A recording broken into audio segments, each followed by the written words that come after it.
ఇక ఎమ్మెల్యే ఎమ్మెల్సీలకు కొత్త బాధ్యతలు. ఎస్సీ సెల్ చైర్మన్గా కవంపల్లి, ఎస్టీ సెల్ చైర్మన్గా శంకర్ నాయక్. 2-3 రోజుల్లో మిగతా విభాగాల ప్రకటన. వీరపల్లి శంకర్కు బీసీ సెల్ బాధ్యతలు, పర్ణికారెడ్డికి మహిళా కాంగ్రెస్ పగ్గాలు, పార్టీ బలోపేతానికి హస్తం నిర్ణయాలు. క్షేత్రస్థాయిలో పార్టీని మరింత బలోపేతం చేసేందుకు సమర్థులైన నేతలను అనుబంధ సంఘాల బాధ్యతలు అప్పగించాలని కాంగ్రెస్ హైకమాండ్ నిర్ణయించింది. ఆయా విభాగాల బాధ్యతలను ఎమ్మెల్యే ఎమ్మెల్సీలకు అప్పగించడం వల్ల అటు కార్యకర్తలు ఇటు ప్రభుత్వం మధ్య సమన్వయం సాధించడం సులువు అవుతుందని పార్టీ భావిస్తున్నది.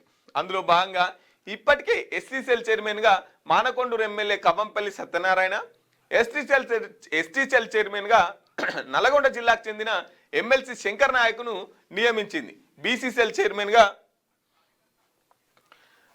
షాద్నగర్ ఎమ్మెల్యే వీరపల్లి శంకర్ పేర్లను త్వరలో ప్రకటించే అవకాశం ఉంది.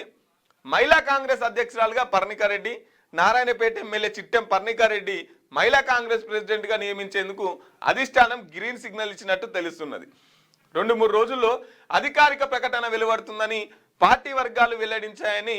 మహిళా కాంగ్రెస్ బాధ్యతలు యువతకు అప్పగించడం వల్ల ఆ ఏజ్ గ్రూపులో అంటే ఎమ్మెల్యే ఎమ్మెల్సీలకు ప్రభుత్వ బాధ్యతలు కాకుండా పార్టీ బాధ్యతలు కూడా అప్పగించే పనిలో ఉన్నారన్నట్టు. అట్లా కొంతమందికి కొన్ని విభాగాల్ని అప్పగించే పని పార్టీ తీసుకొని వాళ్ళకు ఆ పని అప్పగిస్తున్నారు.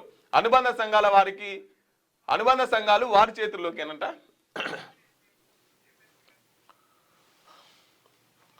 రోగి రాగానే అడ్మిట్ చేసుకోవాల్సిందే. వివిధ కారణాలతో తిప్పి పంపితే కుదరదు. రిఫర్ చేయాలంటే పక్కా రీజన్ ఉండాల్సిందే. పటిష్టమైన రిఫరల్ సిస్టమ్ దిశగా సర్కార్ అడుగులు. త్వరలోనే అధ్యయన కమిటీ. మంత్రి దామోదర కీలక సమీక్ష. ఇకపై ప్రభుత్వ ఆసుపత్రికి వచ్చిన ఏ రోగిని మా వల్ల కాదు, ఇక్కడ సౌకర్యాలు లేవు, కేసు సీరియస్గా ఉంది అనే సాకులు చెప్పి తిప్పి పంపేందుకు వీల్లేదు.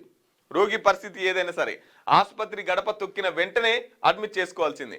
ఒకవేళ మెరుగైన వైద్యం కోసం మరో ఆసుపత్రి పంపాల్సి వచ్చినా చేతులు దులుపుకునే వ్యవహారానికి తావు లేకుండా కఠిన నిబంధనలతో కూడిన రిఫరల్ సిస్టమ్ను అమల్లోకి తెచ్చేందుకు వైద్య ఆరోగ్య శాఖ కసరత్తు చేస్తుంది.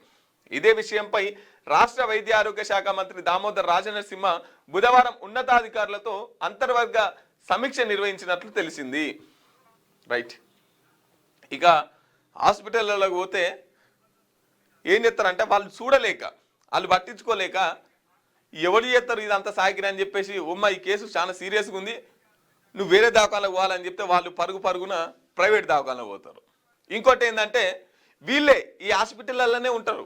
ఇంకొంతమంది ఈడ తక్కువ కాదు కానీ పలానా హాస్పిటల్కు ఆడ మంచిగా చూస్తారు, ఆ డాక్టరు దీనికి స్పెషలిస్టు, ఆ దవాఖానకు అని చెప్పేసి గవర్నమెంట్ హాస్పిటల్కి వచ్చే ఎవరైతే పేషెంట్స్ ఉన్నారో వారికి ప్రైవేట్ హాస్పిటల్లోకి మళ్ళిస్తుంటారు. సో ఈ ప్రైవేట్ హాస్పిటల్కి మళ్ళిస్తే ఏమవుతుందంటే ఇంత కమిషన్ వస్తుంది. పేషెంట్లు ఎంతమందిని పంపితే అన్ని కమిషన్స్ వస్తాయి. నేను చాలా చూసిన. ఇక్కడ కాదమ్మా, పలానా డాక్టర్ దగ్గర పో, పలానా దవాఖానకు పో, ఆడ మంచిగా చూస్తారు, నేను చెప్తా పో, రూపాయి తక్కువ తీసుకుంటాడు, నా పేరు చెప్పు అని చెప్పేసి చెప్తారు. ఇది ఒక రకమైన దందా. ఇంకొంత ఏంటంటే government hospital doctor private hospital ఉంటుంది.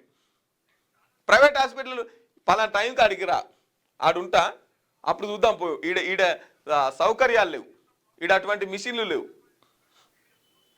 కాబట్టి హాస్పిటల్ రా, ఆడ కూడా నేనే చూస్తా అని చెప్పేసి ఒక గవర్నమెంట్ డాక్టరు ఇంకో ప్రైవేట్ హాస్పిటల్ కూడా నడిపిస్తుంటాడు. గవర్నమెంట్కి వస్తే ఫ్రీగా వైద్యం చేయాలి కదా, ఆడికి వస్తే పైసలు తీసుకొని చేయొచ్చు. కాబట్టి సర్కార్ హాస్పిటల్కి ఎవరైతే పేషెంట్స్ వస్తారో అట్లా ప్రైవేట్ హాస్పిటల్కి పంపించే కుట్ర, ఇంకోటి ఏంటంటే పెద్ద హాస్పిటల్కి పంపించే కుట్ర జరుగుతుంటుంది.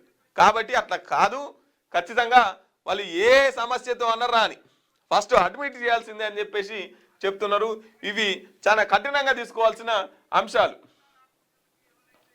క్యూన్యూస్ పేరు చెప్పి ఎవరైనా వసూళ్లకు, అక్రమాలకు, బెదిరింపులకు గురి చేసిన క్యూన్యూస్కి సమాచారం ఇవ్వండి. క్యూన్యూస్ ఎప్పుడూ ఇలాంటి చర్యలకు పాల్పడదు, ప్రోత్సహించదు. క్యూన్యూస్ ఎల్లప్పుడూ ప్రజా గొంతుకగా ప్రజల సమస్యల కోసం నిరంతరం పోరాడుతుంది. మీకు ఎలాంటి సమస్య ఉన్నా క్యూన్యూస్ని కాంటాక్ట్ అవ్వండి. సంప్రదించవలసిన ఫోన్ నెంబర్ 7569534968. 8688926084.